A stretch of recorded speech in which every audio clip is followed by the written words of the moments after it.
por alguna razón no están en esta noche aquí, Señor, puedan también sentir esa necesidad de pasar tiempo contigo, Señor. Gracias por tu palabra, por la oportunidad que tenemos, Señor, de estudiarla libremente, y te pedimos que aprovechemos este tiempo, Señor, en el cual podemos con toda libertad acercarnos a ella.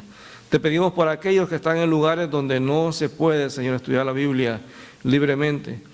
Te pedimos por esos lugares donde hay misioneros, Señor, que están compartiendo tu palabra y que sus vidas están a riesgo. Te pedimos por cada uno de ellos, Señor, para que seas tú el que bendiga a cada familia, Señor, que está en diferentes partes del mundo, Señor, a tu familia, Señor. Y te damos gracias por todo, mi Dios, en el nombre de Jesús. Amén.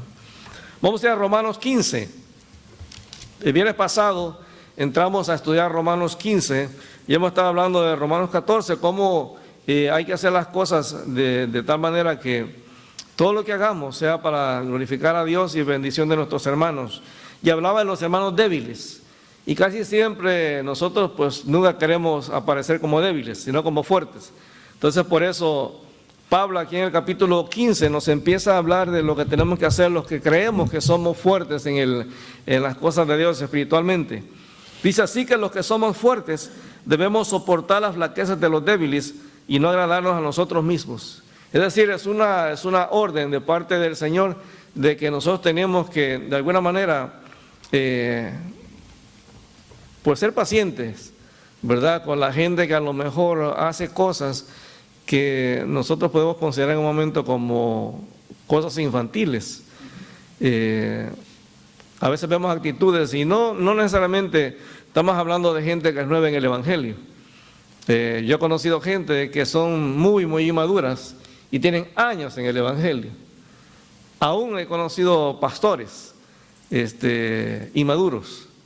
Me acuerdo hace mucho tiempo me pusieron de encargado de una zona de iglesias y fui a visitar a un pastor que, bueno, él tenía su iglesia, una iglesia muy bendecida, pero él estaba amargado, y amargado porque él decía que nadie se interesaba por lo que él estaba haciendo, porque ningún otro pastor lo visitaba, y él se sentía frustrado.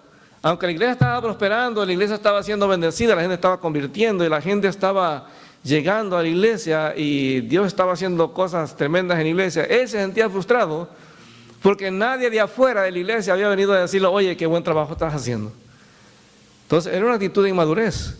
Pero cuando tú esperas que todo lo que hagas, la gente te diga, oye, qué bueno lo hiciste, a veces la gente te va a decir, te va a criticar en lugar de darte gracias o de apoyarte.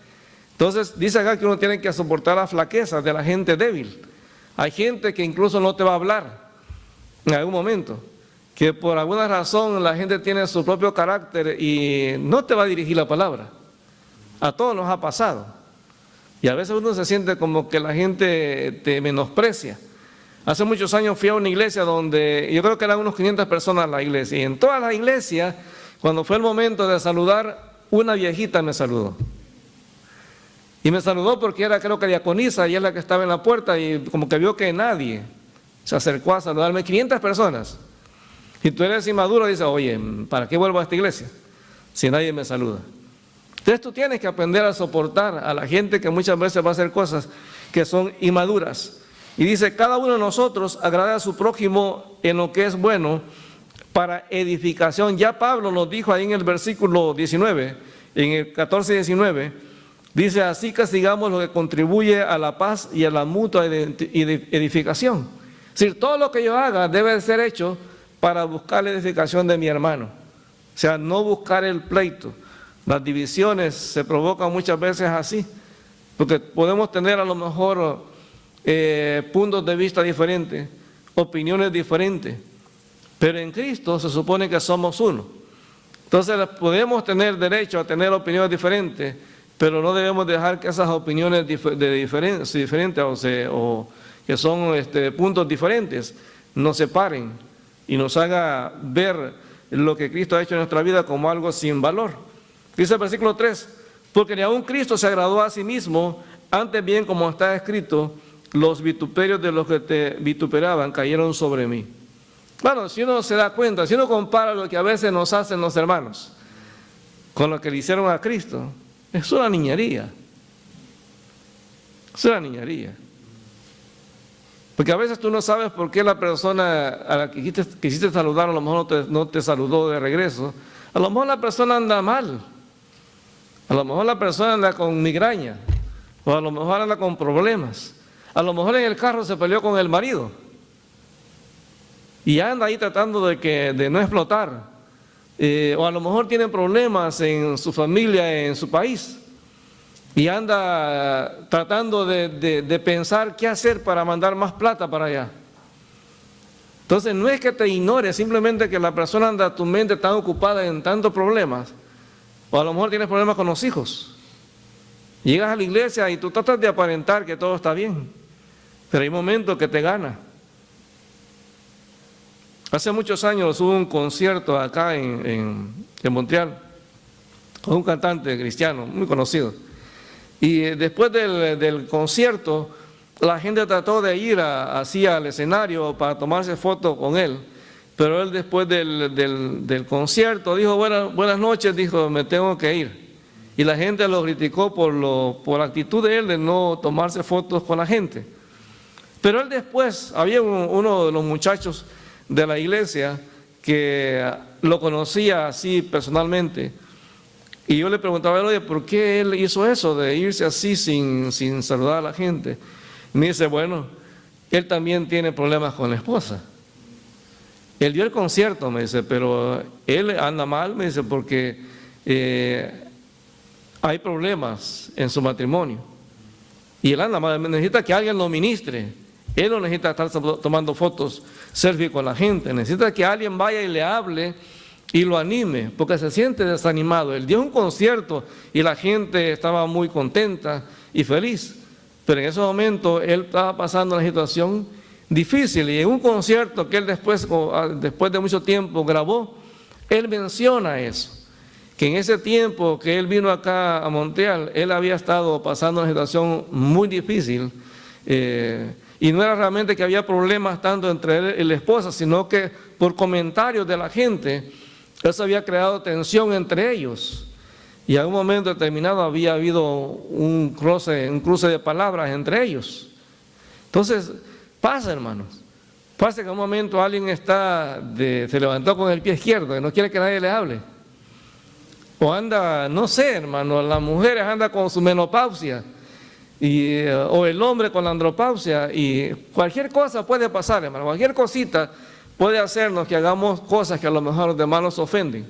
Entonces uno tiene que aprender a soportar a los hermanos. O sea, el Señor Jesús nunca trató de agradarse a sí mismo. A pesar de que lo maltrataban, Él siempre mantenía su cordura. Versículo 4 dice, porque las cosas que se escribieron antes para nuestra enseñanza se escribieron, a fin de que por la paciencia y la consolación de las Escrituras tengamos esperanza. Usted ve a lo largo de la Biblia cómo a veces por la inmadurez de gente aún dentro del ministerio, mucha gente entró en problemas. Una de las personas más inmaduras y más débiles en la fe que uno puede ver en la Biblia es Sansón. Sansón era inmaduro, hermano. Si usted va a la Biblia, Sansón realmente uno no le ve. Realmente es la gracia de Dios que pongan a Sansón como un ejemplo de fe. Pero Sansón era inmaduro. Usted lo ve, Sansón ¿cuántas mujeres tuvo Sansón? 3 mujeres. Y era juez. Se supone que él tenía que ser un modelo para el pueblo. La primera mujer que tuvo, que fue con la que se casó, era una filistea. Y él le dijo a los papás que se la tomaran como esposa, porque a él le gustaba eso. Y cuando los papás le dicen, oye, pero no hay mujeres entre nuestro pueblo para que vaya a tomar a una incircuncisa, él dijo, no, esa es la que yo quiero. Pero estamos hablando de un jovencito acá, hablando de un hombre que está a edad de casarse, puede ser 25, 30 años, pero inmaduro. Y él era el juez de Israel. Después, ¿con quién se mete? Con una prostituta. Mire, el líder espiritual del pueblo con prostitutas. Y hay un momento en que se enoja, y ¿saben lo que hace Sansón enojado? Arranca las puertas de la ciudad y se sube corriendo a un cerro y le deja las puertas allá. Inmaduro. y luego se enamora de Dalila. Ahora, ¿cuántas veces Dalila le hizo para que lo mataran? Varias veces, hermano. ¿Usted cree que Sansón no se daba cuenta de que ella, cuando le preguntaba lo del pelo, ella le hacía lo que él decía y le aparecían los filisteos? ¿Cómo Sansón no se daba cuenta? Ahora, usted observa la paciencia del Señor. Si eres paciente, hay momentos que Dios dijo, bueno, hasta aquí. Y Sansón subió las consecuencias. Entonces, Dios es paciente con nosotros, así Dios espera que seamos pacientes con las demás personas. Entonces, por eso dice aquí que las cosas que se escriben para nuestra enseñanza, para que aprendamos que así como en el Antiguo Testamento o en el Nuevo Testamento gente tuvo consecuencias serias por causa de las malas decisiones que tomaron, y eso sigue siendo todavía una realidad. Versículo 5, pero el Dios de la paciencia y de la consolación les dé entre nosotros, entre ustedes, un mismo sentir según Cristo. O sea, Pablo ora para que en la iglesia haya ese sentir, de que si algo que yo voy a hacer ofenda a mi hermano, no lo hago. Si algo que mi hermano hace a mí me ofende, tengo que ser maduro y no ir a darle un estudio bíblico para decirle, oye, tú eres tan inmaduro que te voy a dar un estudio bíblico. No, hay que aceptarlo, hermano. De hecho, nosotros, digamos, como iglesia, vivimos una realidad que muchas iglesias, bueno, en nuestros países latinoamericanos no viven. Porque cuando tú vas a una iglesia, por ejemplo en México, el punto común en esa iglesia es que todos son mexicanos. Entonces hay un punto, una cosmovisión de la vida igual. Tú vas a una iglesia en Chile, todos son chilenos. Entonces todos tienen la misma forma de hablar, tienen la misma forma de ver la vida. Pero cuando tú vienes a una iglesia como la nuestra, donde hay chilenos, cubanos, mexicanos, nicaragüenses, africanos, salvadoreños, hondureños, bueno, guatemaltecos, mexicanos, hermano. Claro que hay quebecuá, claro que hay un mundo de diferencia. ¿Se da cuenta? Hay cosas que para una cultura puede ser algo tan normal y para otra cultura puede ser algo molestoso. Nosotros lo hemos aprendido, por ejemplo, en el ministerio, que cuando hemos ido a visitar a alguien, no todas las personas el trato es igual. Pero hay culturas donde en ellos es intrínseco de cuando alguien llega de visita, ellos esperan que tú participes con ellos de comer. Pero hay culturas que no. Hay culturas que ni agua te ofrecen. Entonces tú lo aprendes así. Vas aprendiéndolo poco a poco, y es el trato, hermano. No es que una persona sea mala y la otra no. No, es que es una cuestión de costumbre, cómo hacer las cosas. Entonces necesitamos aprender a comprendernos unos a otros, a soportarnos, para que no caigamos en problemas solo porque el otro hace las cosas diferentes a como yo las hago. Y a veces nosotros escuchamos varios predicadores así por la televisión, en YouTube, y a veces escucho cosas que ellos dicen en la predicación, yo no diría eso. Pero para él en la cultura es normal. Pero a mí me daría pena decir algo así. He escuchado pastores que dicen cosas muy íntimas al frente, digo, oye, yo no diría eso. Yo pienso que eso no es para el púlpito, pero en su cultura es normal decirlo. Entonces uno tiene que aprender a entender a las otras personas, no tratar de imponerle su manera de ser. Es imposible.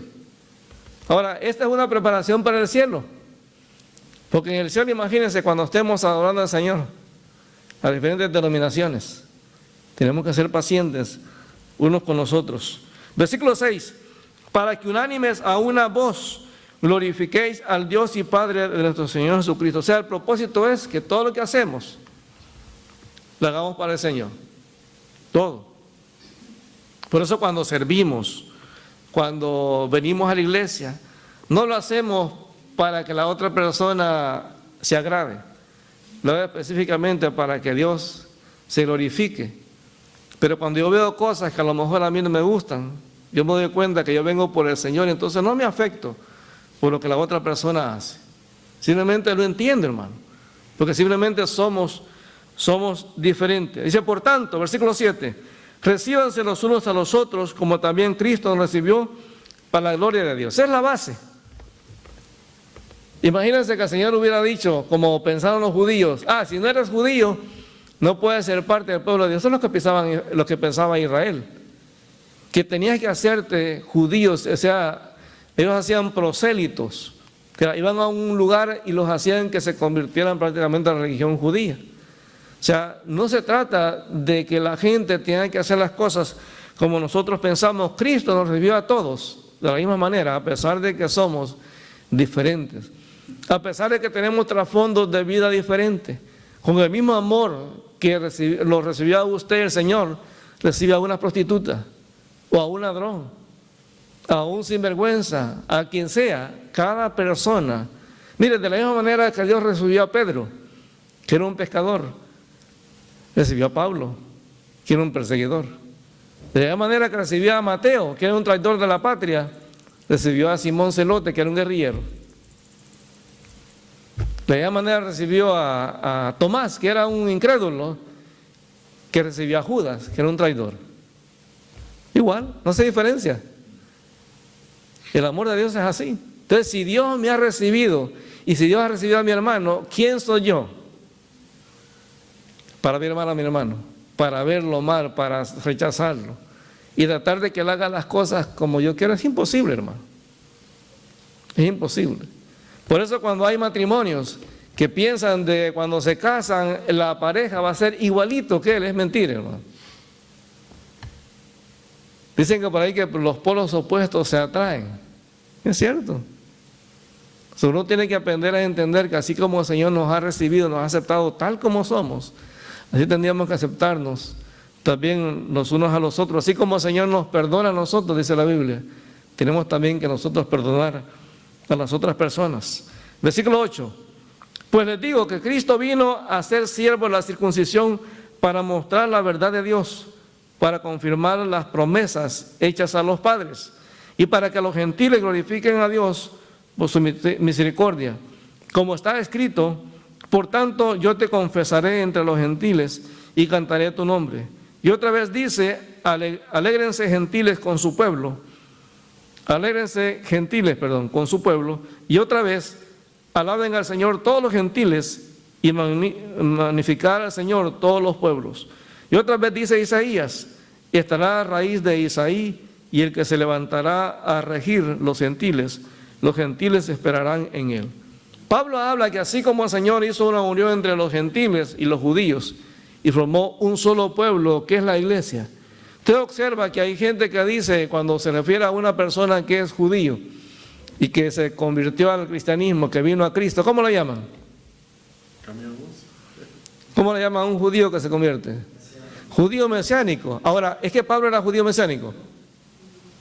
Pero era judío y se convirtió a Cristo. ¿Y Pedro? Era judío también. O sea, era un discípulo igual que los demás, hermano. O sea, en Cristo no hay diferencia. O sea, nosotros hacemos la diferencia.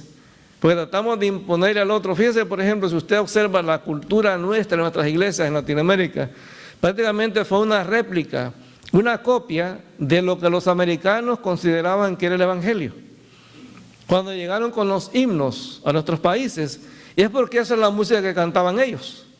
Entonces vinieron e impusieron su cultura a nuestros países porque pensaban que eso era el ser cristiano. Yo me recuerdo hace muchos años estábamos en el seminario y iba a haber un concierto con un cantante que se llama Rabito, creo que es argentino, ¿no? Yo me recuerdo de ese concierto porque yo andaba enojado con mi esposa, bueno, con mi novia en ese tiempo, celoso, y el Señor me castigó. A mí me tocaba dirigir la alabanza antes de que Rabito entrara, el privilegio, y me quedé afónico, se me fue la voz. Y el problema es que el día del concierto nadie más podía dirigir porque nadie sabía los cantos. Entonces me tocó dirigir mudo. O sea, yo hacía la seña y entrábamos y movía la boca pero no me salía nada. El Señor me castigó, pero no voy a eso. La cosa es que antes de la preparación del concierto había unos hermanos que ayudaban en el seminario, que para ellos ese tipo de música era del mundo. Entonces nos apagaron la energía eléctrica y no había luz para el concierto. porque ellos decían que eso era del diablo. Si usted ha escuchado la música de Rabito, es muy tranquila, pero para ellos eso era satánico, porque ellos como americanos es el himno, si no, no era bíblico. Pero el problema es que si usted va a la historia de los himnos, mucha de esa música de los himnos era música de bares o eran marchas militares. Entonces, al final la convencieron a la hermana que permitiera que la luz llegara y tuviéramos el concierto. Pero usted ve cómo ellos querían imponer la cosa de que el tipo de música que teníamos que cantar. De hecho, en una oportunidad hicimos como una revuelta en el seminario, porque había separación entre el dormitorio de las muchachas y el dormitorio de los muchachos. Eran como 2 cuadras más o menos, ¿no?, de separación entre los 2 dormitorios. El dormitorio de las chicas no tenía llave, tenía una clave para entrar. Y no podíamos los varones acercarnos al dormitorio de las muchachas. Pero en un día nos damos cuenta que, observando, que los misioneros varones iban a los dormitorios, a los apartamentos de las misioneras americanas. Entonces dijimos, oye, pero ¿por qué ellos? O sea, ahí no había nadie que cuidara. Ellos entraban en el apartamento, ellos podían hacer lo que fuera adentro y nadie estaba verificando. En el dormitorio de las chicas había quien cuidara y habían todas pues ahí, era como un edificio abierto por dentro. Entonces cuando nos damos cuenta que los americanos podían ir a ver a las misioneras americanas, reclamamos en el seminario. Y nos dimos cuenta que la visión de ellos como gringos era de que los misioneros, por ser gringos, eran más santos que los latinos. Esa fue la respuesta. Bueno, lo que pasa es que ellos son anglos, entonces ellos no van a pecar. ¿Se da cuenta? Usted no puede hacer eso. En Cristo todos somos iguales. Tú no puedes hacer diferencia entre países y diferencia entre hombre y mujer. Todos somos iguales en Cristo. Ahora, ¿cómo cree que nos sentimos nosotros cuando supimos que no nos dejaban acercarnos al edificio de las muchachas porque éramos latinos? Discriminados, claro. Pecadores, claro. Entonces, no puedes hacer eso, hermano. En Cristo tú no puedes discriminar a nadie porque no sea de tu país. Yo les he contado que la primera vez que yo fui a México, yo tenía miedo. Porque en México, en El Salvador, siempre ha habido un pique en el fútbol. Hay no sé, algo hay. Y la cosa que yo estaba en la frontera, en Reynosa, acabamos de pasar revisión de pasaporte, cuando escuchamos en la televisión que gritan ¡gol! Y unos oficiales que estaban ahí empiezan a reclamar, dicen, estos salvadoreños, ya nos metieron un gol. Yo dije, yo sí que soy salvadoreño porque me linchan. Cuando llegamos a la iglesia y a alguien se le ocurre preguntar, oye, ¿y ustedes de qué países son? Yo no quería decir. Dije, estos aquí me pierden, más que estábamos por la zona de Monterrey donde hay bueno, las indígenas no, pues los narcos. Yo dije, por aquí me pierden. Pero cuando les dije, bueno, soy salvadoreño, suavecito. Me dice, ¿de dónde? Ah, de El Salvador. Ay, hermano, bienvenido. Qué diferente. Yo respiré tranquilo, ya podía comer tranquilo, porque al principio dije, no voy a comer nada porque me pueden poner veneno. No, mire, la gente me trató no por ser salvadoreño, me trató por ser hermano en Cristo.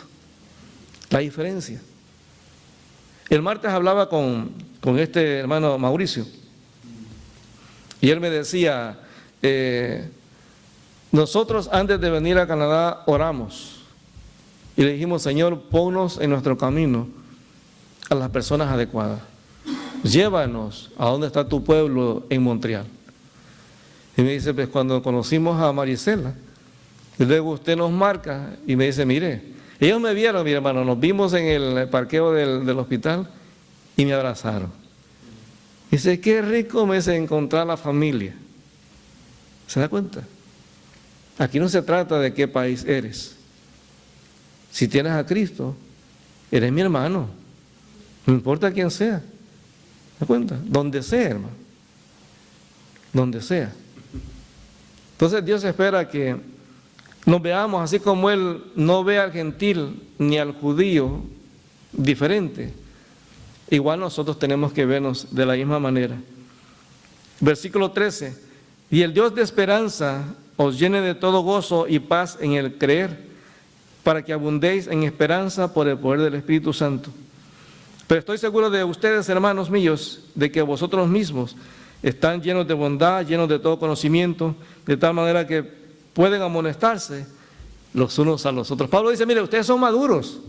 Si ustedes ven a alguien en la congregación que está haciendo las cosas mal, ustedes tienen la sabiduría y la madurez para decirle, oye, no puedes hacer eso. No puedes tratar a alguien diferente porque no es de tu denominación. Usted sabe que en nuestra iglesia no todos vienen de trasfondo bautista. Hay gente que viene de trasfondo pentecostal, trasfondo presbiteriano, trasfondo metodista, trasfondo menonita. Y eso no nos separa, hermano. Lo que nos une es Cristo. Entonces hay que ser conscientes de que en Cristo somos uno solo, y eso es, tenemos que tener bondad, tener paciencia unos con los otros. Cuando yo me he encontrado con hermanos que son de cualquier otra denominación, a mí no me interesa realmente entrar en discusión teológica. El punto es que si él tiene a Cristo en su corazón, es mi hermano. Podemos tener diferencias teológicas, hermano, pero eso nada más divide a la gente. Tenemos que concentrarnos en las cosas que son básicas. Mire, la misma palabra tienen ellos, la misma palabra que nosotros. Tenemos el mismo Señor Jesucristo. Dice Efesios 4 que hay un solo Dios, un solo Señor, una sola fe, un solo bautismo. Es el mismo. Entonces no tenemos que tratarnos diferentes unos a los otros, sino que tenemos que tratarnos de igual. Dice el versículo 15, mas les he escrito, hermanos, en parte con atrevimiento, como para hacerles recordar que por la gracia que Dios me dio, para ser ministro de Jesucristo a los gentiles, ministrando el evangelio de Dios para que a los gentiles les sean ofrenda agradable, santificada por el Espíritu. Pablo decía, mira, a mí me mandó Dios, a pesar de ser judío, Dios me mandó a predicarle a los gentiles, y ese es un privilegio. Por eso nosotros como iglesia no podemos concentrarnos en que tienen que ser solo latinos los que vengan a la iglesia. Hermano, allá afuera hay mucha gente con necesidad, mucha. Entonces nosotros tenemos que compartir el evangelio a quien sea, a quien sea. Tengo pues de qué gloriarme en Cristo Jesús en lo que a Dios se refiere, porque no me atrevería a hablar sino de lo que Cristo ha hecho por medio de mí para la obediencia a los gentiles, con la palabra y con las obras, con potencia de señales y prodigios en el poder del Espíritu de Dios, de manera que desde Jerusalén y por los alrededores hasta Ilírico, todo lo he llenado del evangelio de Cristo. O sea, Pablo se enfocaba en predicar el evangelio sin mirar a quién. Y nosotros tenemos que hacer igual.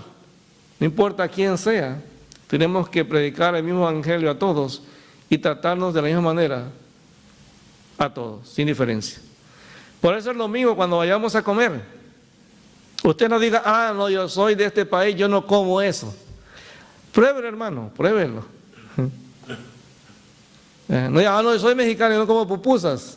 No, hermano, son ricas también las pupusas. Yo sé que a veces somos como quisquillosos porque yo sé que hay cosas que no comemos normalmente, pero pruébelo, pruébelo. Yo cuando he ido a México, hermano, me ha tocado por años ir aprendiendo a comer las cosas. Todavía no me atrevo a comer tacos de ojos, pero si no me dicen que yo me lo como, hermano. Cuando me fuimos a comer tacos allá en México, en el mercado, y mi esposa pidió los tacos, me dijo, pruébalos, están bien ricos. Y después me dijo, son tacos de seso. Ya como los había probado, ya no me dio asco, ya me dice, ahí están ricos. ¿Verdad? Entonces, tacos de lengua.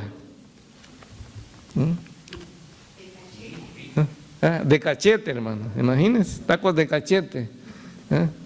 Ya uno va aprendiendo, hermano, todas las cosas son, hay que ver todo como algo bueno, ¿verdad? ¿Perdón? Ah, de molleja. Después mi esposa se come la pata de la gallina. Yo todavía no he llegado ahí, hermano. No es la pierna de gallina, no, es la pata. Eso amarillo. Nada más le cortan las uñas, como que le hacen manicure a las patas. Y las cosas, mire, con salsa Valentina. Ella y Marali, con qué deleite se las come, hermano. Yo no le hallo chiste a eso, pero ellas, mire, se lo disfrutan. Claro. Entonces, ella es así, hermano. Así que hay que darle gracias a Dios por la diversidad que hay en su pueblo y ver que la diversidad es algo bueno. Es algo bueno. Y amarnos y aceptarnos unos a otros. Eso es lo que Dios quiere. Vamos a orar, hermanos. Padre, te damos gracias en el nombre de Jesús. Te agradecemos, Señor, por esta noche. Gracias porque tu palabra nos enseña que tenemos que aceptarnos unos a otros, Señor. Tener paciencia unos con los otros. Señor, no somos perfectos y las diferencias que tenemos por nuestro trasfondo de país, por nuestra cultura, Señor, por nuestro nivel de estudio, no tiene que ser jamás un obstáculo para que nos aceptemos en ti, Señor, para que podamos ver, Señor, que en Cristo somos uno, que no hay diferencia entre hombre y mujer, Señor, que ambos hemos sido lavados con la misma sangre de Jesús, que tenemos al mismo Espíritu Santo y que te tenemos a ti como Padre también, Señor. Te damos gracias que en esta noche, Señor, podamos ir a nuestros hogares con tu paz y con tu bendición. Y que el domingo, Señor, al venir a la actividad que tenemos de acción de gracias, que podamos venir, Señor, gozarnos en tu presencia, Señor, ser agradecidos contigo. Y al mismo tiempo, Señor, poder invitar amigos, traer al mismo tiempo que compartir y poder pasar un tiempo, Señor, delante de tu presencia. Te damos gracias, mi Dios, y te bendecimos. En el nombre de Jesús. Amén.